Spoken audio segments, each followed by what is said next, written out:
Good afternoon. We have the community plenary coming up onto the stage. And as they do that, I need to make a correction.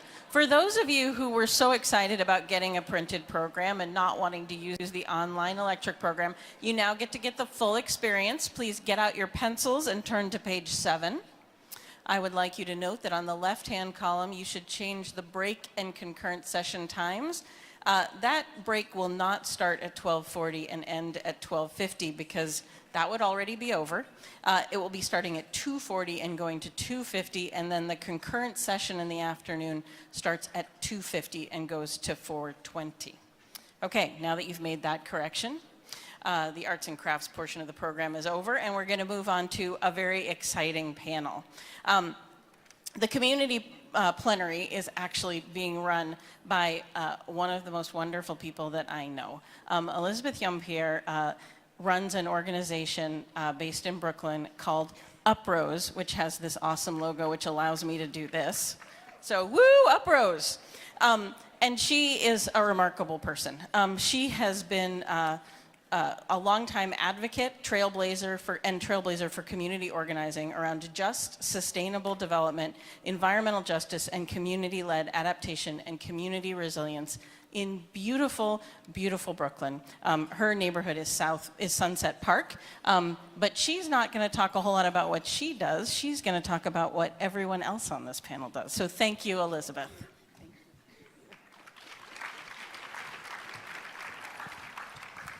So welcome, everyone.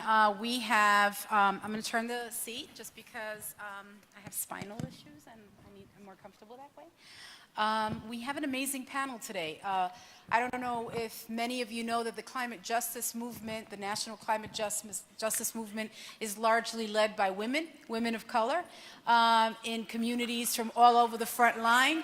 And so we have with us these remarkable women that are doing transformational work on the ground, and that work is defining what happens in terms of policy. It is changing hearts and minds. It is local. We know the solutions are local. We work for what we call just transitions. We're part of a movement space, so we share strategy, information, everything that is necessary to make it possible for us to be able to lift the local voices and to make those voices the front line of the solutions, not just folks that are passive recipients of somebody's good intentions, but people who lead and people who are transforming their landscapes as we speak. And so central to all the decision making, central to conversations about climate adaptation and resilience, is making sure that justice is in the middle of the frame and leading, that people are speaking for themselves. And so I am very honored to be joined today by these phenomenal women, and I'm going to introduce them, and then they're going to take a few minutes to talk a little bit about their work, and then we're going to break out into questions and answers. So to the right, but never really to the right, is Cecilia Martinez, Director of Research Programs at SEED. She's the co-founder and director of research programs at the Center for Earth, Energy, and Democracy right here in Minneapolis. Dr. Martinez previously held positions as associate research professor in the College of Earth, Ocean, and Environment at the University of Delaware, associate professor at Metropolitan State University, and research director at the American Indian Policy Center. She has led a variety of projects to address sustainable development at the local and international levels. To the left of her, always to the left, Mia Yoshitani, Executive Director of Asian Pacific Environmental Network, known as APEN, which is in the Bay Area. Mia has an extensive background in community organizing, campaign strategy, leadership development and training, organizational development and fundraising, and a long history of working in the environmental justice movement. In her 20s, she was executive director of the largest student environmental network in the United States, the Student Environmental Action Coalition, and worked broadly in international environment and development networks organizing for environmental and economic justice. She was a participant in the first National People of Color Environmental Leadership Summit in 1991 and was on the drafting committee of the original Principles of Environmental Justice, a defining document for the environmental justice movement. And to the left of her, we have Nikki Jourdain, non-point source water pollution specialist and climate change coordinator. Nikki began working for the DNR in May 2014 as an environmental specialist. She was previously the environmental science instructor at the Red Lake Nation College and the recruitment and retention counselor for the college prior to that. Nikki earned her associate's degree from Fond du Lac Tribal and Community College, Red Lake Nation College in 2008, and her bachelor's degree in environmental science from Ashford University in 2013, and is currently an environmental science MS student at the University of Idaho. Nikki's research interests are traditional ecological knowledge, traditional and medicinal plants, climatology, and indigenous adaptation to climate change. So join me in welcoming this phenomenal panel.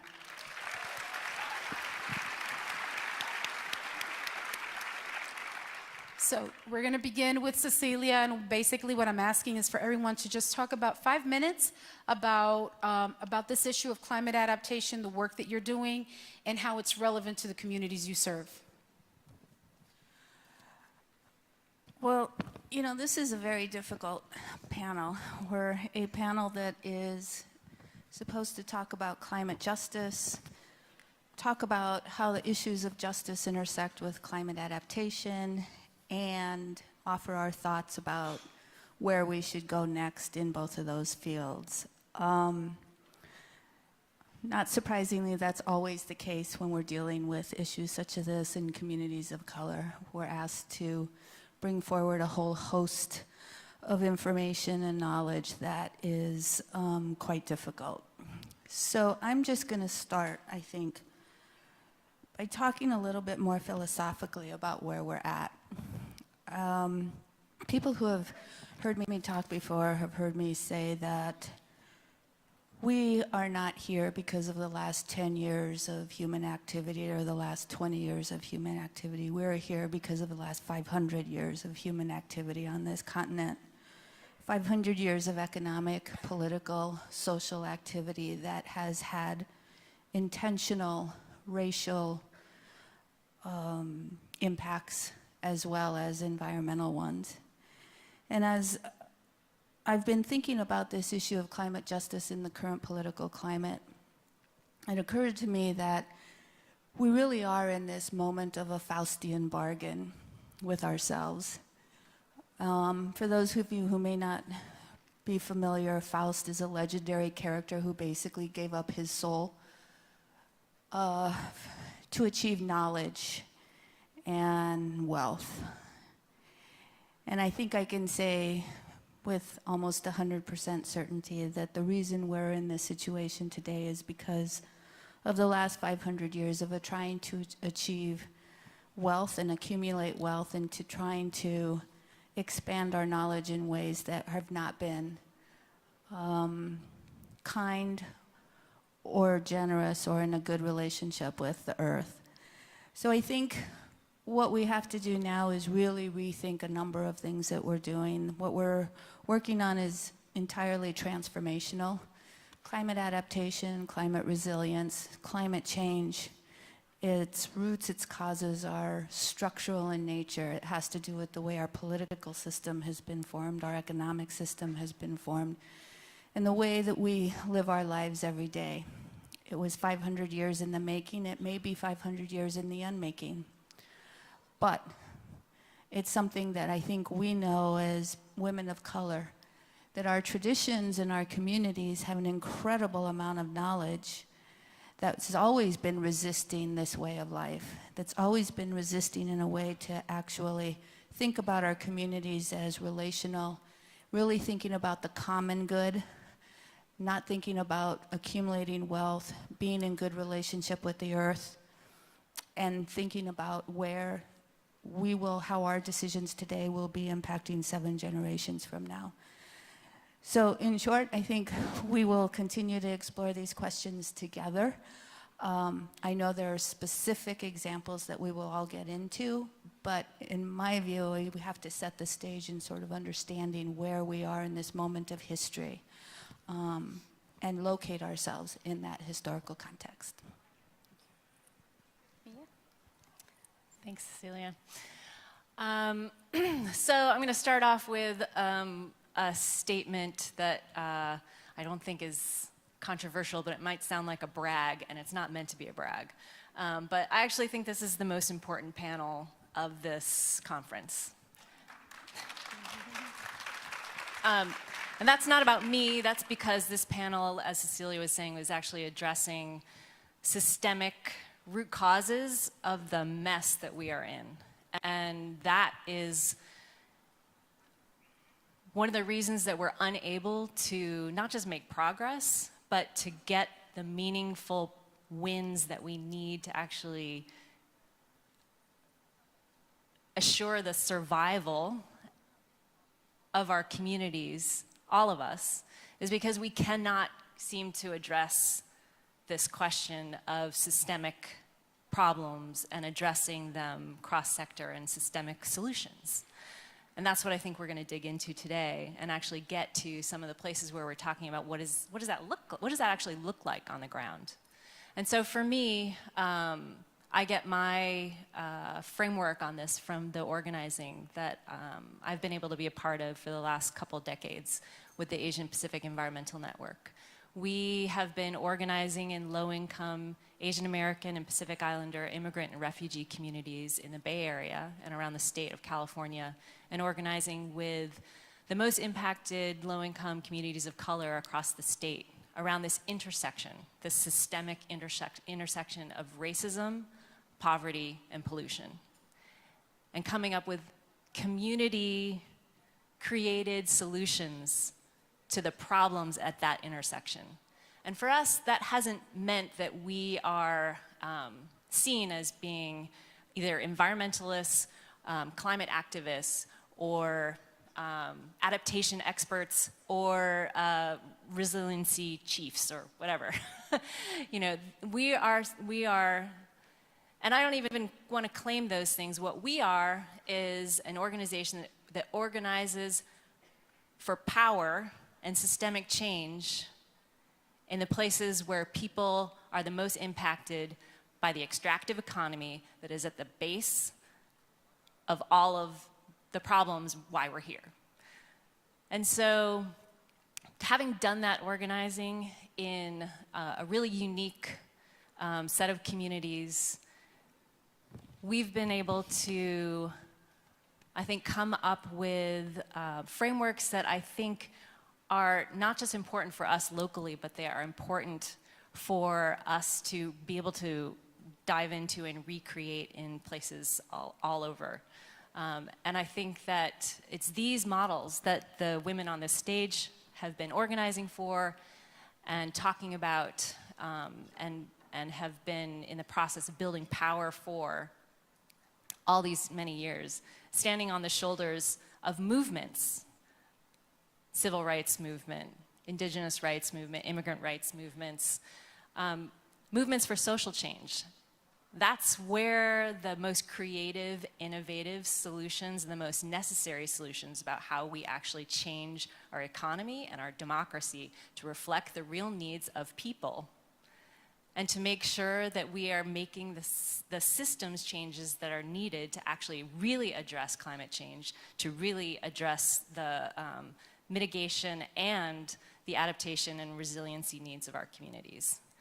So we call our work environmental justice. You know, you can call it climate justice, you can call it whatever you want. For us, it's about power. And until the communities that we organize in have the power to fight for and win the solutions that are coming out of those communities, we are all not going to win. And that's why I think that it's most important that we are able to really dive into what's working and what's not working in this room, in this field, but across our movements. And if not now, in this political moment that we're in, it is more crystal clear than ever that we're failing. We are failing to address the problems in the way that we're actually going to address the root causes of climate change, the root causes of inequality, of racism, and the root causes of the real systemic cause of our economic and political failures that have led to this point. So I hope that's what we're going to dig into.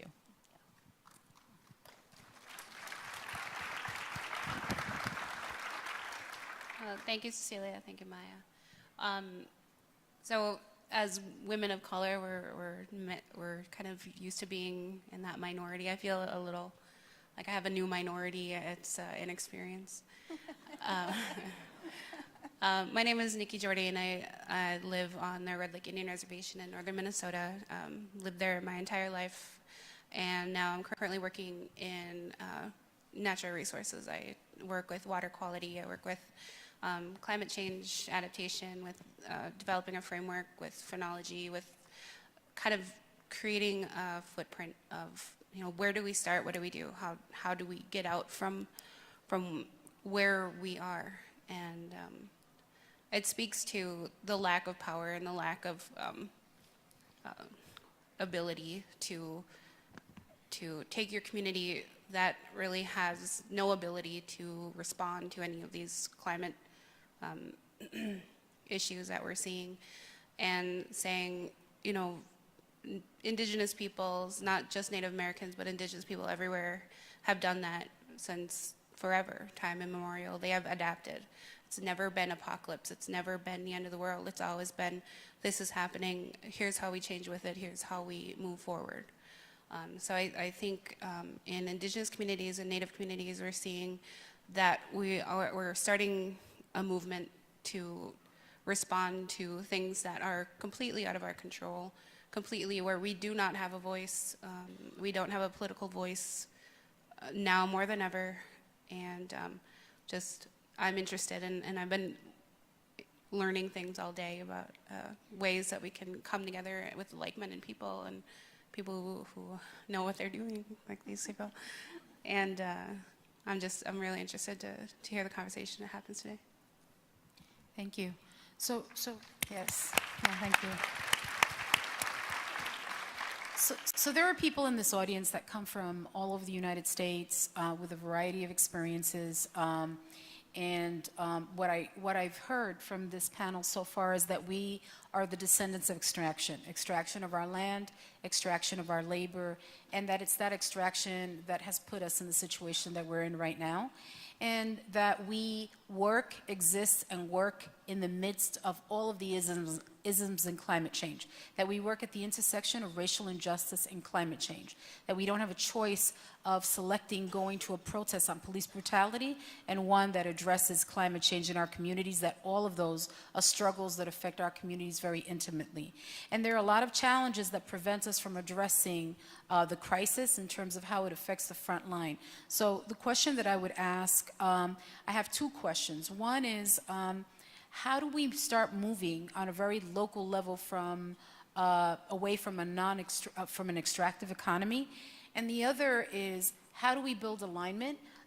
We know for a fact that every 5 seconds a new coalition or a new alliance is created, and that people helicopter into our communities to tell us what's in our best interest and to make the decisions for us. And we're living in a political moment right now where we need to start building just relationships. So what does that look like, Cecilia? How do we build that kind of alignment? And then we can talk a little bit more about just transitions and how we operationalize those. What do those look like on the ground? Well, just transitions, that's absolutely right. I think one of the really critical issues that has brought us to this point is just how, on the one hand, we have an overwhelming growth and wealth of organizations, coalitions, that are resourced to do both climate mitigation, climate adaptation, climate resilience work. And it's the gamut. It's from groups that are resourced to do organizing, to those that are resourced to do policy analysis and advocacy, to those that are resourced to do research. But as with all institutions, the inherent component in a lot of the resourced organizations' work is that justice and equity is, at best, a marginal component of their work. And yet we know that injustice and inequality is at the root of why we're here in the first place. So what does it mean to have a just relationship or move towards partnership? First of all, the reason that we're in this situation, I think many of us firmly believe, the reason that we're in this political moment is because of the failure of just relationships in the past. The failure of environmental groups to actually understand what the reality is, both for those that are on the political left and the political right, what their situation is. We can advocate for the closing of coal plants, but that community who has been reliant on that coal economy, who are the workers that go to work every single day and who have to deal with the issues in their community, once that plant is gone, what happens to them? Unless we start thinking about those kinds of issues at the community level, we are not going to build a broader political movement.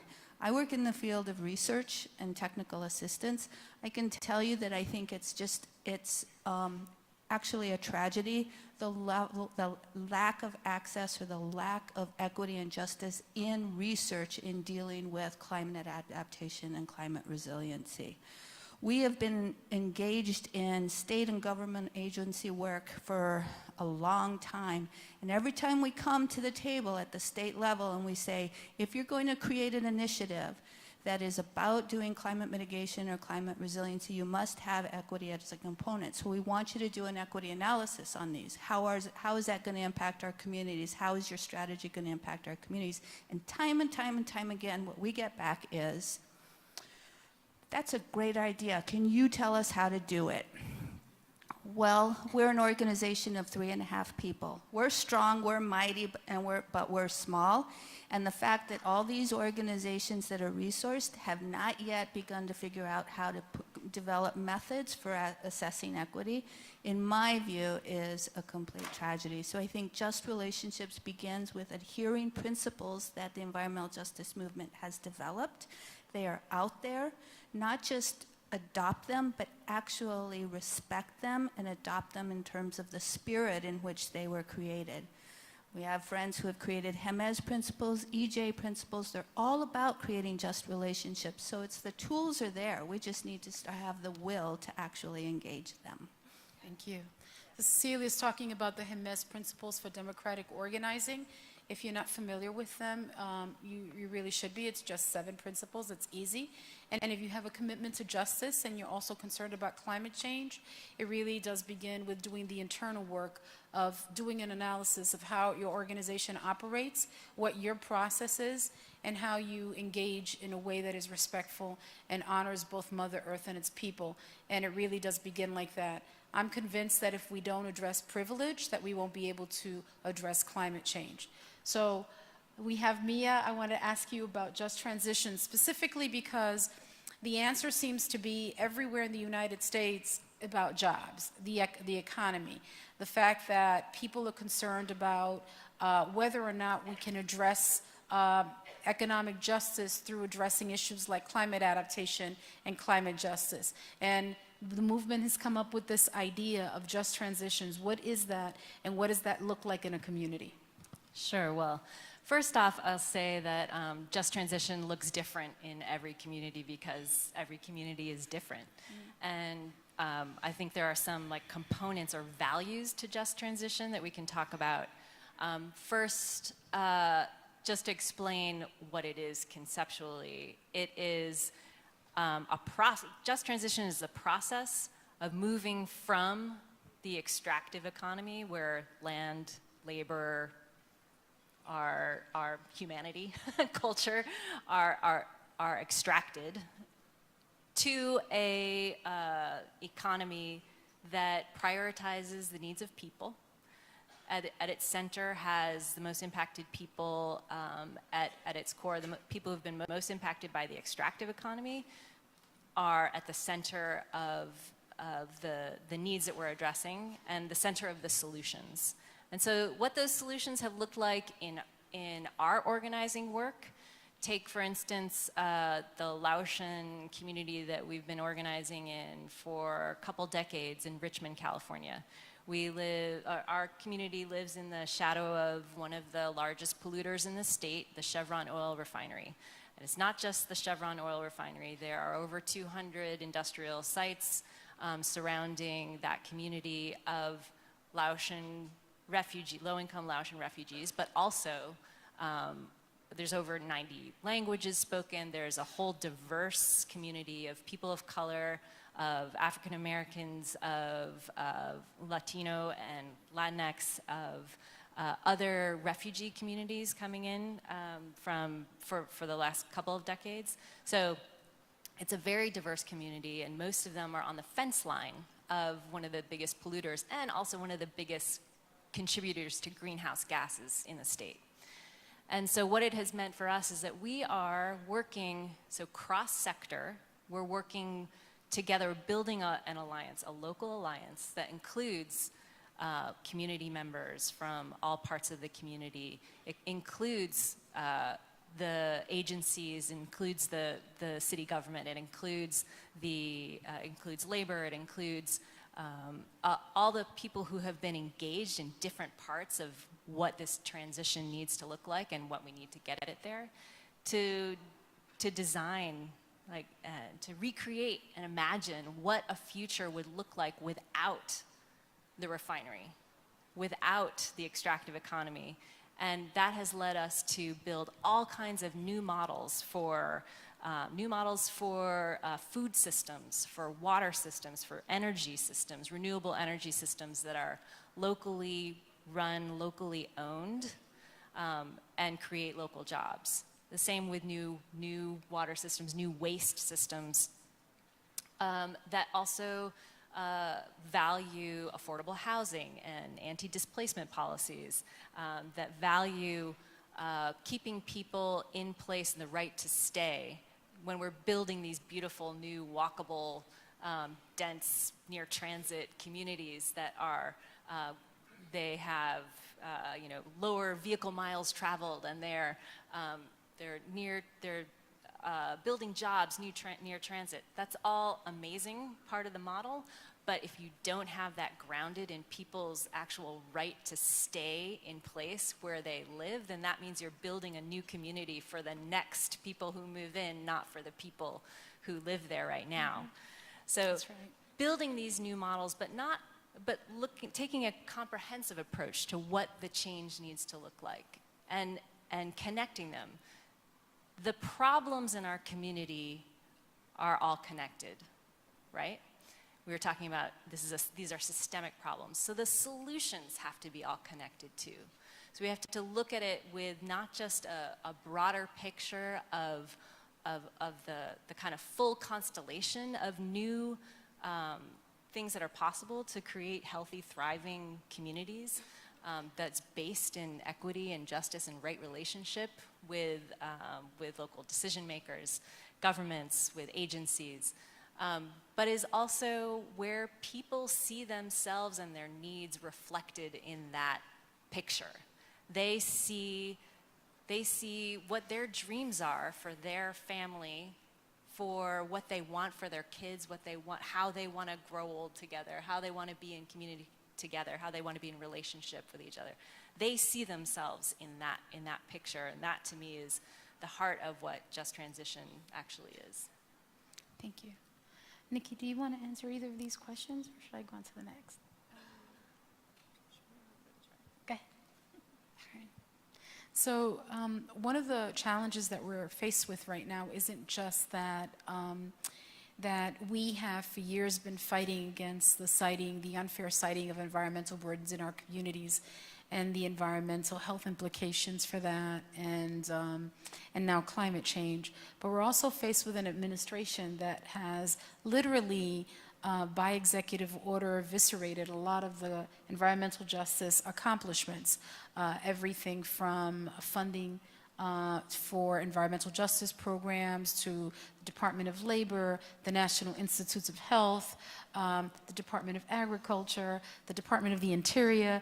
We could be here for a minute talking about all of the different agencies that serve our communities and have been impacted by decisions that are being made right now. So I guess my question would be, while all of that is happening, we're also addressing recurrent extreme weather events and trying to prepare our communities for a future that's already here, put infrastructure on the ground, change decision making. It's a lot. So what is a community response from your perspective to this assault on literally on our humanity? huge question. It is, Well, I think with Native communities, we are like, like any other community, a refugee community, we are place-based. We do have the double-edged sword of having an exact border of where we are, where we're from, and that ties into our identity. I would say, without trying to be provocative, I would say that none of the answers to the problems in our communities or the problems that we're dealing with as community together, like climate change, will come from colonial academic systems that never included us. Yes, yes. So moving forward, what we're planning on doing and what we would like to work with, our people on a national level would be to say, well, we've lived here forever, so let's go back to that. We know how to work the land that we're in. We know how to, we respect our elders. We take care of them, as they age. Let's not listen to what America is saying, and let's get a voice back for Native America. Like, this is our step forward. It might be just a big step back, and it might be better. So we are decolonizing. So do either of you want to answer that question? Well, I think just building off of what Nikki said, I think what I'm seeing, and I'll only speak for myself personally, is two things. One is this reaction from communities that is almost, from communities of color and Native communities, it's almost an aha. Validated, feeling validated that the world that they live in has been under assault for a long time, and that the present political shift only exemplifies what we have been saying for quite a long time, that exists, it's out there, we weren't making it up. There is that kind of political attitude, there is racism in this world, and it's been impacting us on a day-to-day basis. So there's that unfortunate feeling of validation. It's unfortunate that it had to take that to feel validated. And then the second part, I think, is correlates with that, and that is exactly what Nikki was saying, is we have been doing this for so long. We know what the problem is. We know what the solutions is. It's that we haven't been able or listened to or resourced or given the opportunity to engage in the political and economic decisions that have created it. And so essentially, we will be doing the same thing that we have always been doing, resisting and demanding justice, economic justice, environmental justice for our communities. And I think we see an even stronger will of people coming together, if that's even possible, to defy. We've had to work to fight EPA in many instances. We have our allies in EPA, and they have certainly helped us in some situations. But it's not as though we haven't had to fight EPA. We haven't had to fight our state agencies. We haven't had to fight our city agencies. We've had to do that all along. And so we're skilled and we know what we want, and we're going to continue doing what we're doing. Thank you.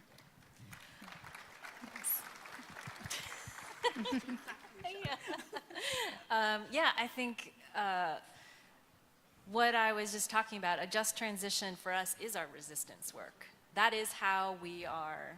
We're organizing for power, just like we always have been, to bring in the transition to the economic system, our system of democracy, that we have been fighting for all along. What I think is maybe different in this moment is that there's a greater recognition that power at the local level, that having these really strong relationships that are cross-sector and that are aligned in terms of cross-strategies too, are more important than ever.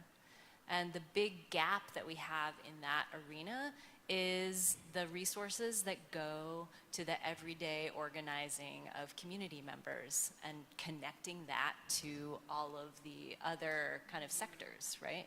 I think that that's, so more than ever, building power in the form of building people, like communities, knowledge about the systems that they're facing and the solutions that are coming, that we want to develop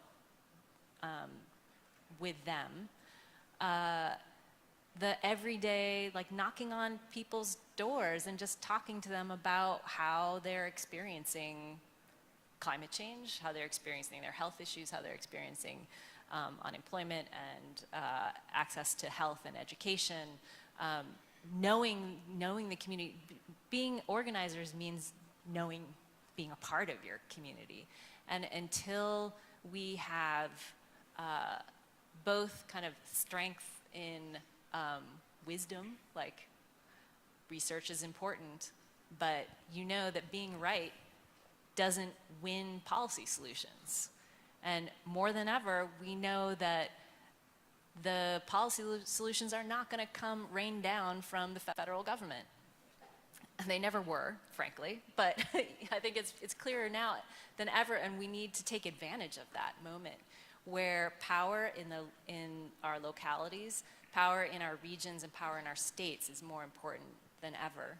And it should be all our jobs to make that happen and to be in right relationship with that.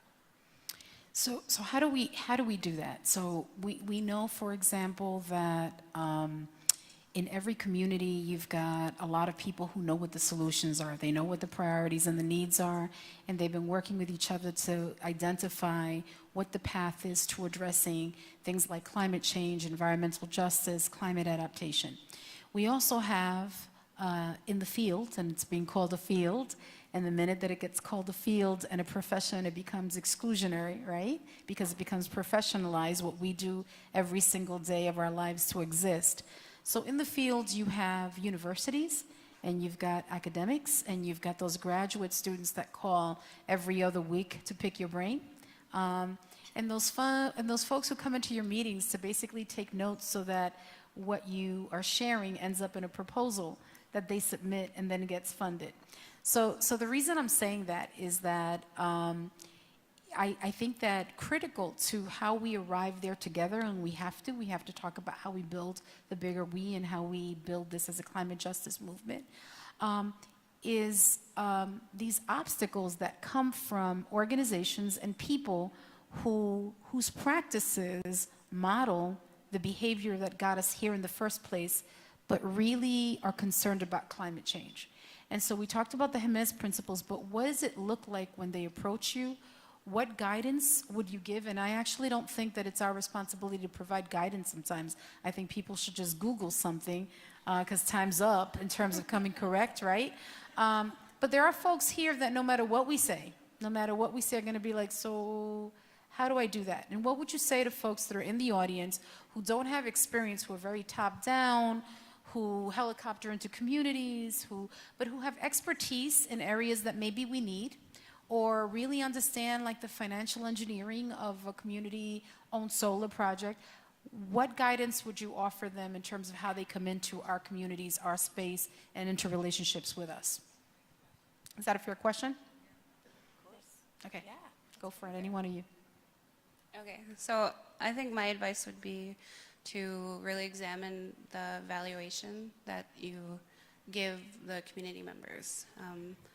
Sometimes you don't need a PhD to give good advice or to be vetted enough to tell you how food systems should work or how community comes together. I think if you are looking for solely academic resources, you're not going to find anything substantial in indigenous communities because they're not valued the same way. Their value at home is known, but you put that in an academic setting, it would get torn apart by peer review. It would be unusable. So I think that maybe the system itself is exclusionary So maybe think about, where is this valuation coming from? Well, why do I think this is important, and what do I stand behind?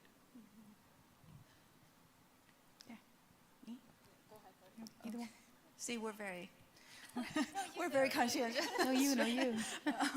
So I think growing up in, my father was Native, my mother indigenous from another arena. Growing up, I think one of the things that was instilled in me all the time was there is so much that you don't know.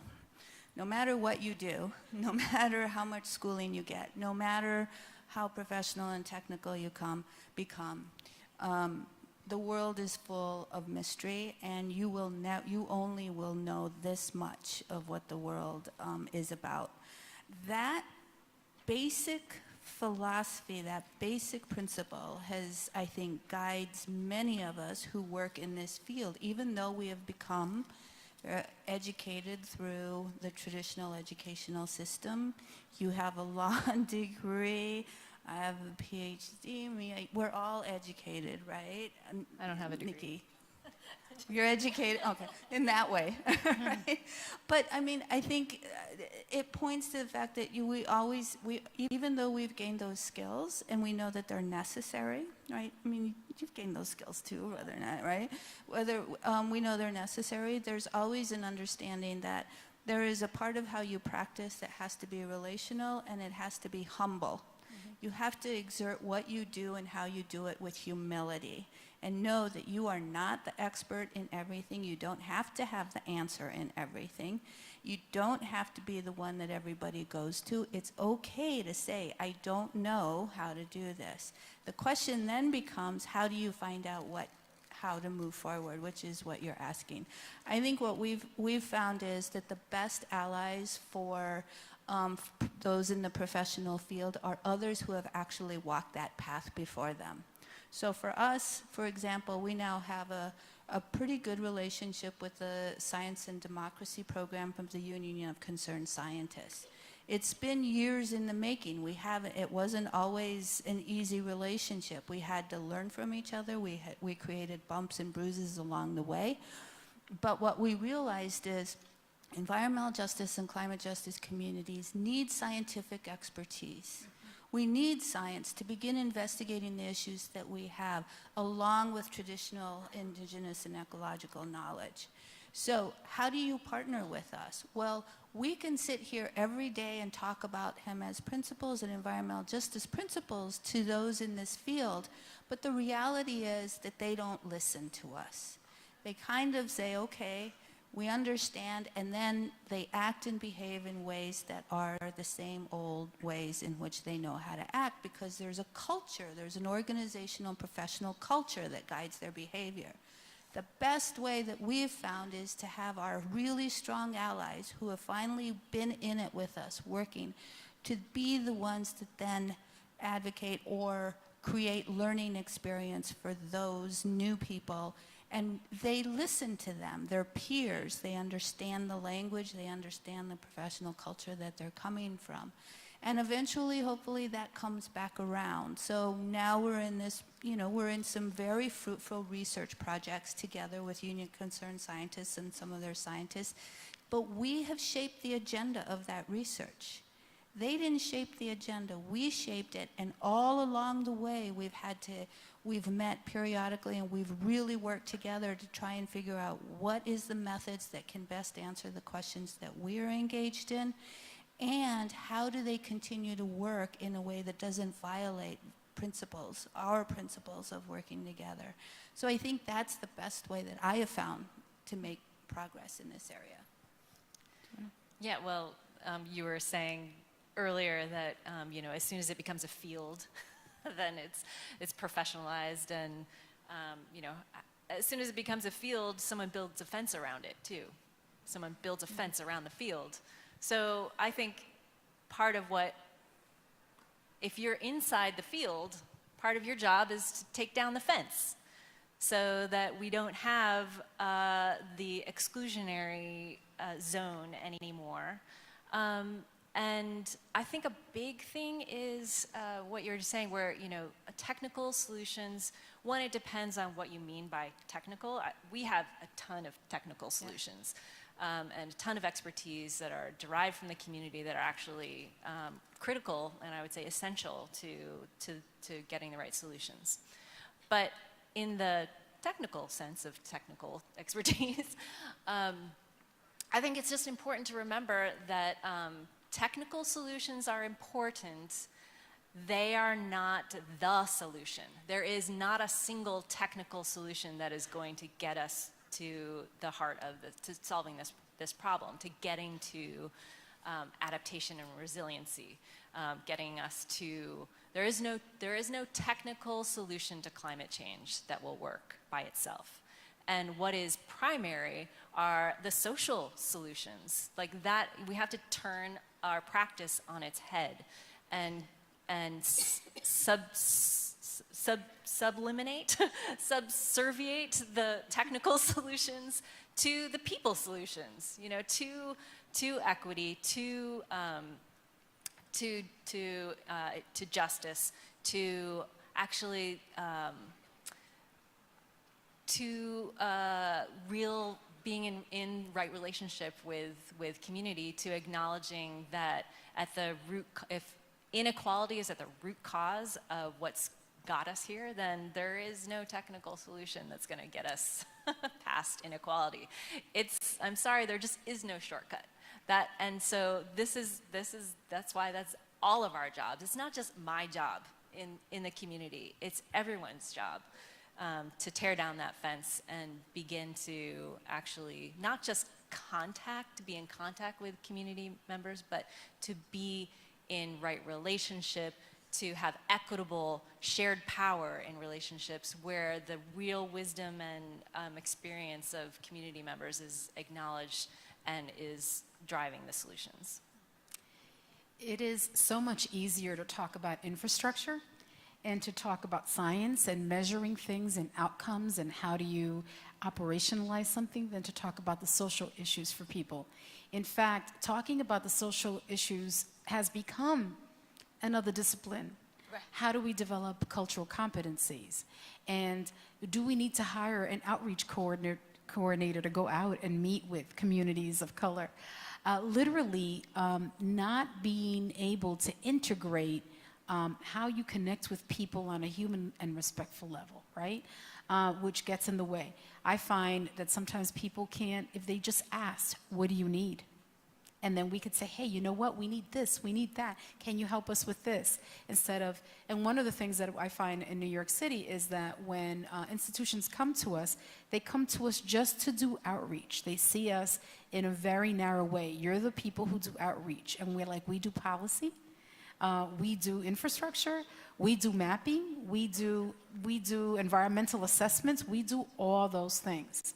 And so, so I'm glad that you shared those things, because I'm hoping that folks go away with a more complex understanding of how our intersectionality also shows up in the level of sophistication that we approach our work. So moving forward, I just came back from the People's Climate March, and there were two marches. There was the Science March, kind of stole our thunder a little bit, and then there was the People's Climate March, and we were surprised to hear that the scientists had a march because we heard all kinds of things, like the funding was being threatened, and they decided to have a march about that. How do we work? How do we use climate adaptation? How are we bold to make sure, and I don't know if I'm being clear, to make sure that we're able to build the bigger we? I think it is much easier for people to walk away from this session thinking, oh, this is what we have to do. This is what a just transition looks like. And we've spent a lot of time talking about just relationships because we can't get to just transitions until we get to just relationships. And you just heard that everyone here is a descendant of all of that. And so for generations, generation after generation, being exposed to the worst food, the worst air, the worst living conditions, has an impact on the health of a community and its ability to move forward. So that is where our communities are in the majority of cities and communities all over the United States. How do we build the bigger we, and what does the language look like to do that, so that when we leave here, there is a commitment to addressing these issues in an intersectional way that is grounded in human rights? I keep giving you the big questions. I know, Nikki, But she gives us the big answers. Nikki gives the big answers. You can take it. Go ahead. All right. You are an awfully quiet audience. I just have to say, it's We unnerving can't up see you here. either. Actually, can we us. hear It's you? like- Can you make a big noise? Really big? Can you? Are you feeling this? Is this transforming you? We want to know that we're changing your hearts and minds. Are we doing that? Okay, then it's all good then. Like we say in Brooklyn, it's either all good or it's no good. Thank you. Thank you for that, because it's been rather quiet, Yeah. hasn't it? So We're like, wondering- yeah, it's true. So, You got to give us some love. yeah. So, building the bigger way. Oh my Lord, I don't know how we even start that. Look, we're all in this together. You know, coming from an indigenous perspective, there's, that's all I can say. We have this basic principle and this understanding. We are all related. Different people are going to make different mistakes, and it's their journey to learn about their mistakes. Hopefully their mistakes won't be such that it will continue to negatively impact each other. But we've seen that that's still the case. What we have to do is, I think, just hold true to ourselves and understand that in every single piece of the work that we're doing, whether we are the most technical of scientists, to the person out there doing organizing, to the water biologist on Indian lands collecting water, that we're all a piece of this greater effort, this collective effort to restore, heal our planet. We have done damage to our planet.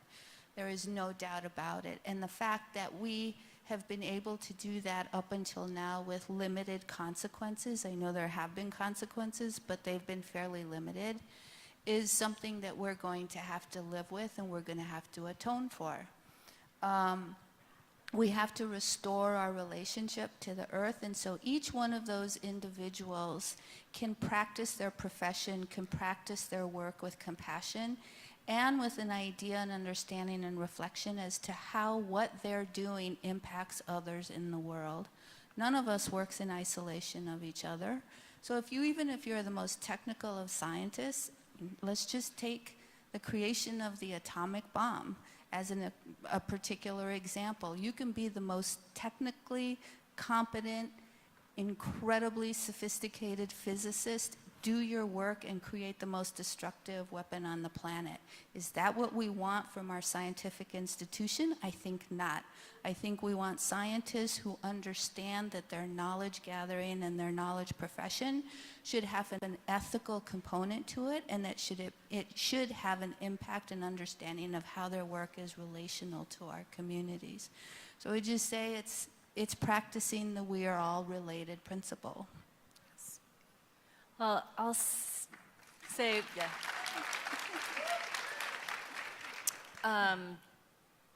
I think it requires leadership from everyone. And what that leadership looks like is different for different folks. And for us, I think that has meant, and it's uncomfortable and it's hard. There is no way to do this that's not uncomfortable and hard for all of us. One of the things that's been really hard for us as a base building, a grassroots organization, that we punch above our weight all the time. We are mighty but small compared to other organizations. But we've won a lot. We've won a lot. And part of that has been because we have actually gotten out of our comfort zones and said, this is what we want, actually articulating on like a very simple and also like a complex policy level. This is what we want. And we want you, our government institutions, our government agencies, our allies, our policy allies, we want you to follow us. But if we want you to follow us, that means that we got to step up into that leadership position, and that's not always easy either. And for some other folks, leadership might look like stepping back so that other people can step forward, step back, and maybe listen. It might be uncomfortable because you might not be able to hear it as loudly at first, but being able to step back is actually one of the most important leadership skills that's required in this moment. And for us to be able to, really, as organizations that are working at the heart of some of these problems, like that are really experiencing, is like we're working with people who are, they're not just workers, they're not just parents, they're not just kids going to school, they're not just asthma patients, they're not just nurses, they're all of that. They're whole people, and being able to articulate from that whole place what we actually want as a solution is a tough thing to do, and it's hard, and it requires leadership. And being able to have that expectation of leadership from everyone, I think, is what's required in the moment. Nikki, do you want to add something there? Do you have questions you want to ask each other? Is there like a burning question that you want to ask or say to the audience? Burning question to the audience. It's burning, hot one. Big zero. I mean, I guess I don't know if it's to the audience, but I think a question that is still really hard to figure out is why equity and justice is still such just a marginal component of the climate dialogue and agenda. I don't understand that. I wish I did. But why is that? Why can't people in their professions and wherever they're working come to understand that when we talk about climate change, it is a planetary and an entire Earth that is being impacted, and that our communities are the ones that are on the front line, and why not prioritize them? Why not give them what they need for building themselves up? How in this moment can we not have equity and justice at front and center in climate change advocacy? Yeah. We come from a movement that is tremendously diverse. Our organizations are tremendously diverse. The way that we do the work is just naturally and instinctively inclusive. So it really is hard to understand why people have such a challenge, why it's so difficult, why they're still learning it, why they need capacity building to understand that they are part of a world that looks like everybody. And it's unbelievable that even in places like New York City, where people are speaking 90 different languages, there are institutions that are still struggling because they don't know how to hire that right, how to find that person, and they need help. I don't know how to answer that question, but it is for people to ask themselves, what is it? What limitation are they experiencing, feeling, believing in, or that is part of their DNA that is preventing them from being part of the world? Because literally, the world looks like, the world is of African and indigenous ancestry, and we have never excluded. So I don't know how to answer that, but that is your charge coming out of here to figure it out, to do the work.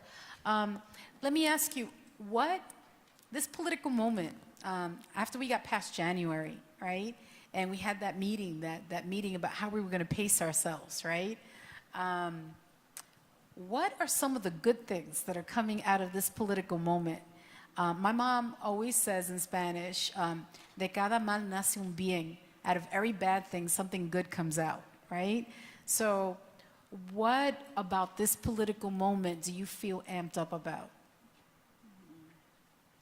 I could say that I see more people interested in trying to learn about the social side of climate justice, of economic justice. So I think maybe it's bringing more people to even to the field of sciences, natural resources, so that they can move forward and do this in a good way and not in a extractive way.